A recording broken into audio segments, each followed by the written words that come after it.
Welcome back, everybody, to a fantastic new episode of In the Library of Graphic Literature.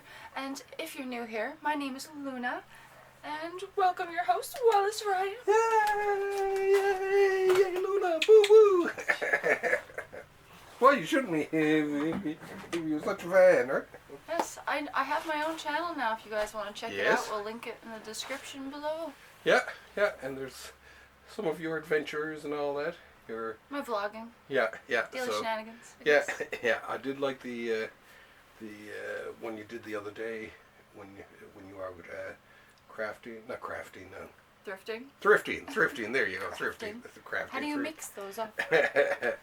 And this was my thrift thing. This and another secret surprise that will appear sooner or later on the show, right? Yes. Something that was too cool, right?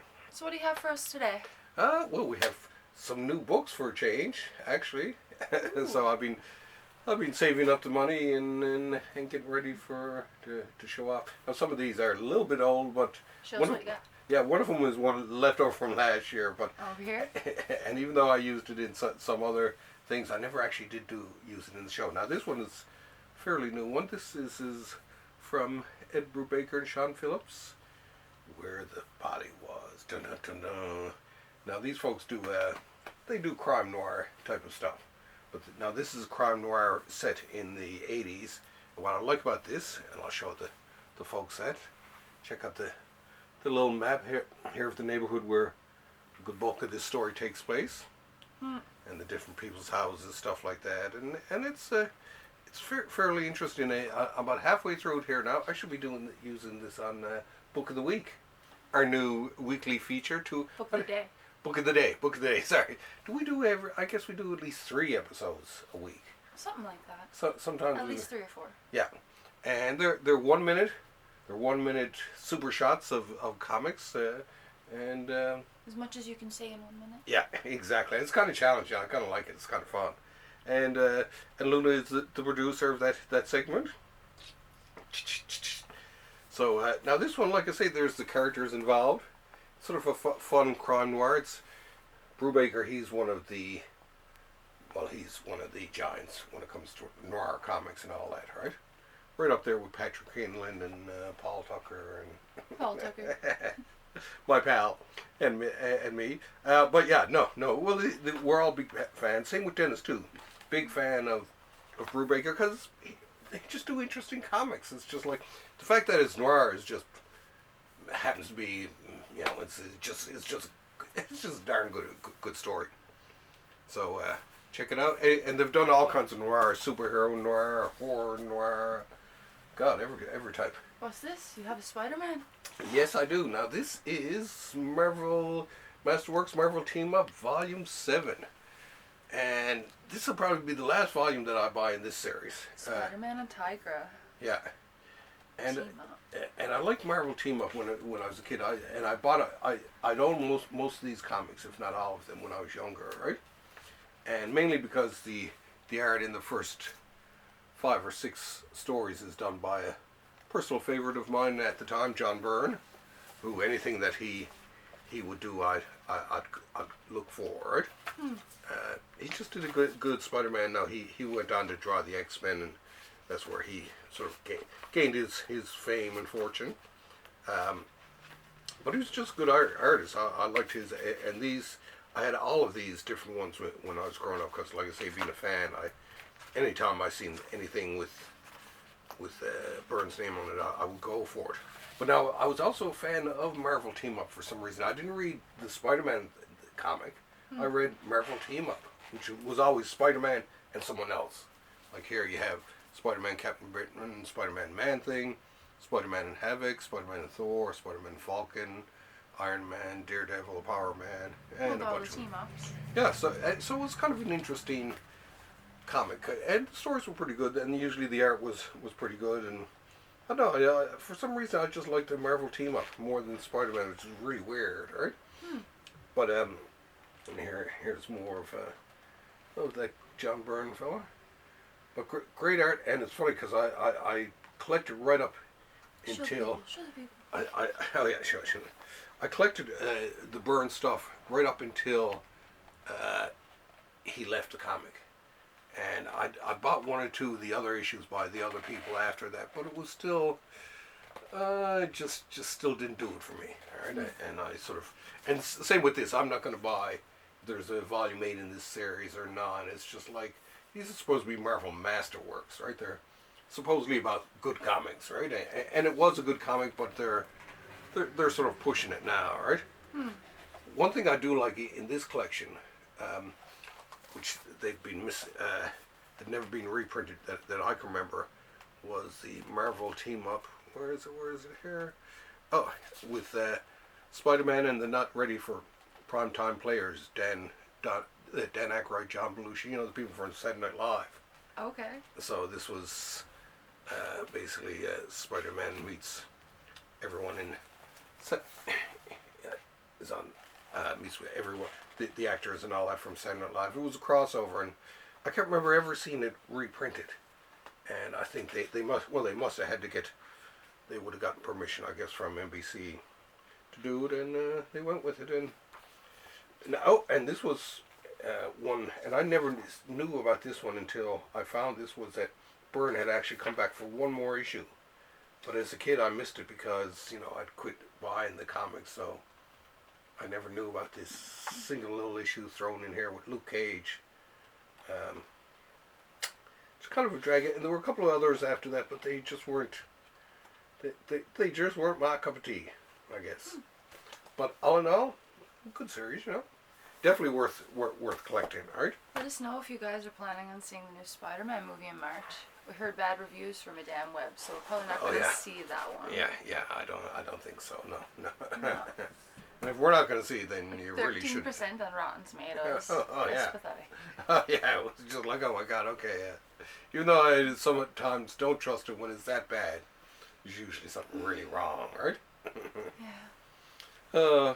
Now, next up, and this is Donald Duck.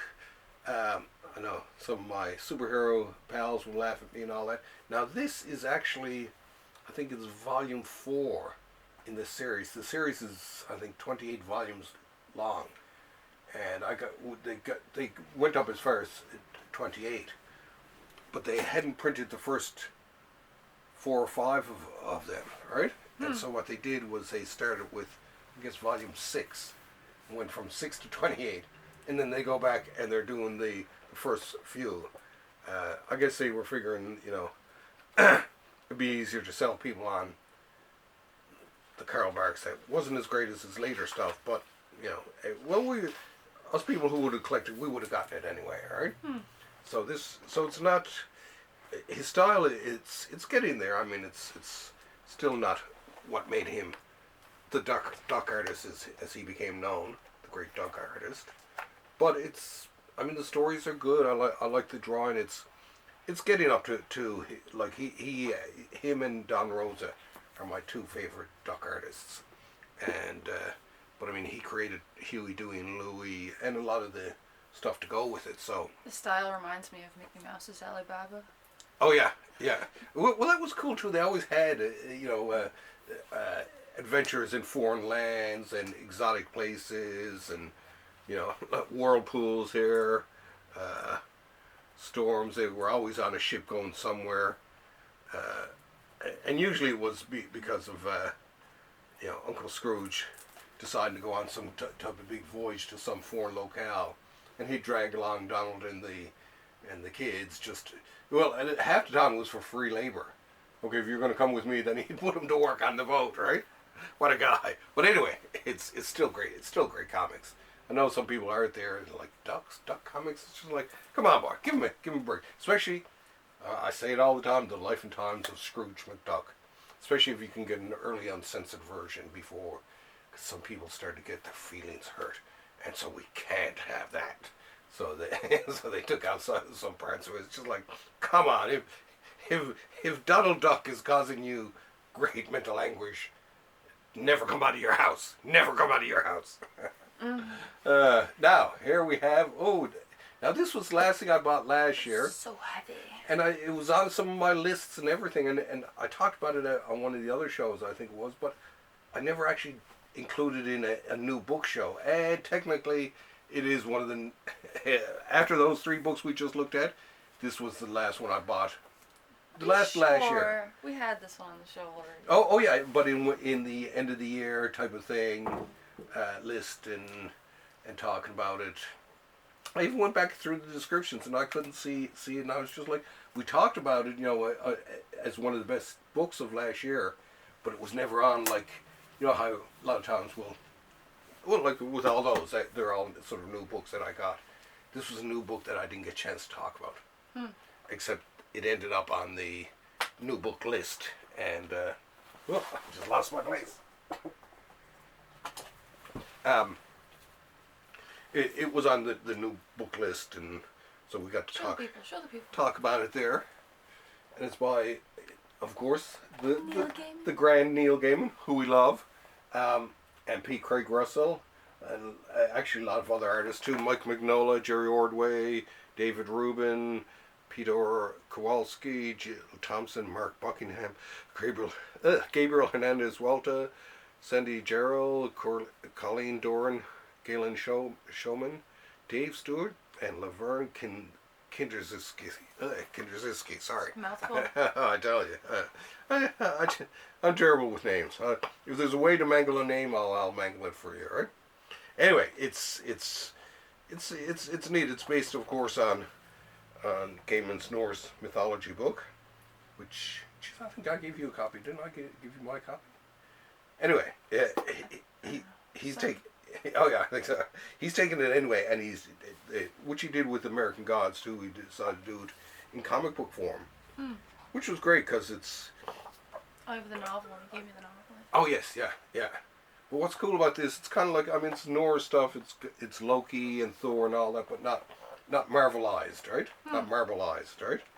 So you have a lot of the same characters in it, and basically the same background, because the Mighty Thor Marvels is based on, the real thing. Oh, and then some beautiful drawings by P. Craig Russell.